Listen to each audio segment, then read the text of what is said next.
Hey guys, Alex here from TitanBearGaming.com, at TitanBearGaming on social media.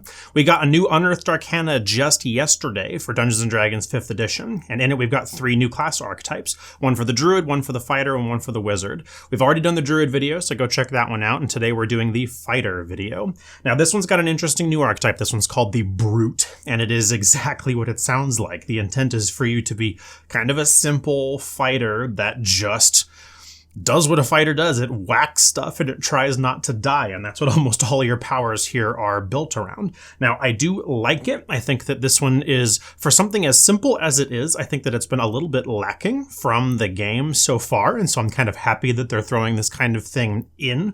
There's been a lot of criticism for the rest of the fighter class, especially as your archetypes are concerned, where things like the champion were a little bit linear. They didn't have a whole lot that you could do with it, and so funnily enough, this one is more simple than the champion archetype, but I think that the way that the simplicity is channeled is a little more interesting and is a little more fun to play. Let's cover the powers here, right? There's some pretty sweet powers. At 3rd level, when you pick up your archetype, just like anything else, you get your first thing, which is called Brute Force here, okay? And this one is just when you deal damage with a weapon attack, you deal more damage. That's it. It's real simple. They have a whole bunch of clarifying words in the text that don't really mean much. When you hit with a weapon that you're proficient with and you deal damage, okay, when you do a weapon attack, the damage increases relative to this table that you have here, and it's big, okay? At 3rd level, your damage increases 1d4. Yes, it's the smallest dice on the table, but that's actually a lot. That's an average of 2 or 3 damage every weapon attack that you hit with.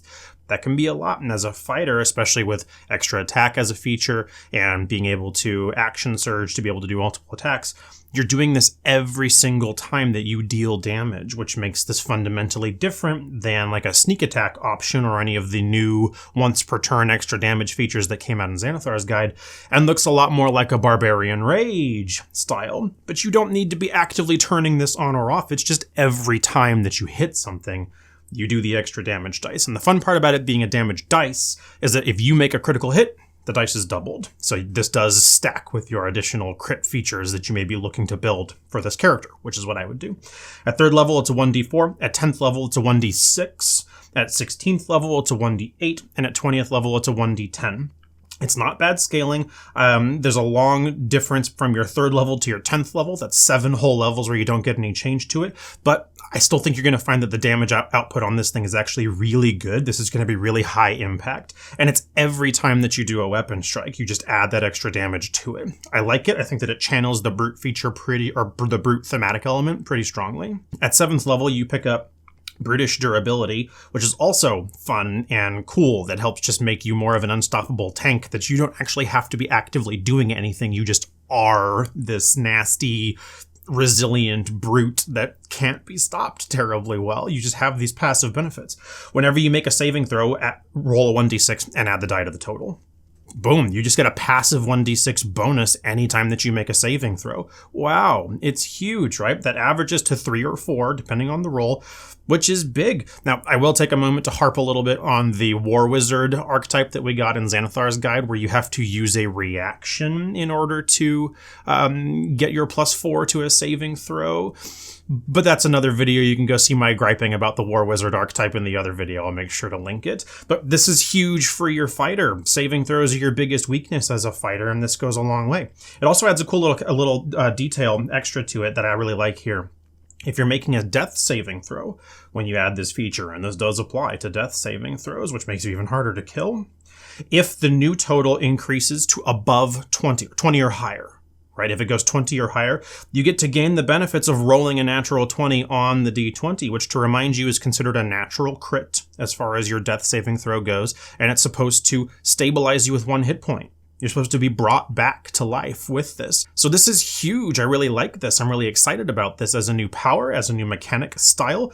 And I think it fits really nicely as the Brute. I think people just with these 2 features are going to want to be playing the Brute a lot. I'll be featuring this on my table for sure. At 10th level, you pick up an additional fighting style, which is okay. My beef with fighting styles in general is that the fighting styles are so orthogonal to one another. There's no overlap really in terms of using one versus another, that it's really just diversification. And I kind of feel like at 10th level, diversification is kind of a rough thing to add since it's not really affecting your power level or making you better at what you are doing.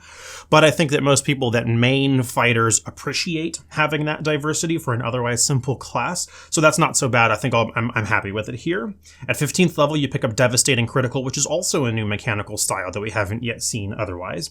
When you score a critical hit with a weapon attack, you gain a bonus to that weapon's damage roll equal to your level in the class. Now notice it's not a dice thing, so you don't get to do it 2 times or whatever else. You just add a flat bonus 2 whenever you make a crit. You pick it up at 15th level, so it's pretty late, but at 15th level, that would mean that you are gaining plus 15 damage every time that you land a critical hit, which you could be doing fairly often, especially if you're going to start building your character around doing that. At 18th level, you pick up the Survivor power, which is also neat. It centers very heavily on a similar theme that we've seen around the rest of the character archetypes for both in Xanathar's Guide as well as some of them in the regular player handbook, that if you're below half of your hit points, you passively start healing some stuff to kind of pull yourself back up to the 50% hit point threshold. And the way that it works on this one is at the start of each of your turns in combat, you regain hit points equal to 5 plus your con modifier.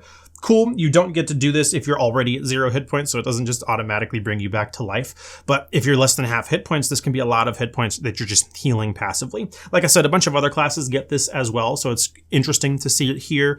I think it's fine. I think it's nice. As an 18th level power, my gripe in general for 18th level powers is that you very rarely ever see them, and sometimes they can be a little bit underwhelming, but the rest of the powers here for the Brute are really awesome. I think this does a much better job of channeling the passively strong fighter a lot better than the champion does, and I think it does so in a more interesting way. People will like having the increased damage dice. It may be a little bit too strong, but we'll have to see how that plays out as far as the mathematical playtests and stuff go.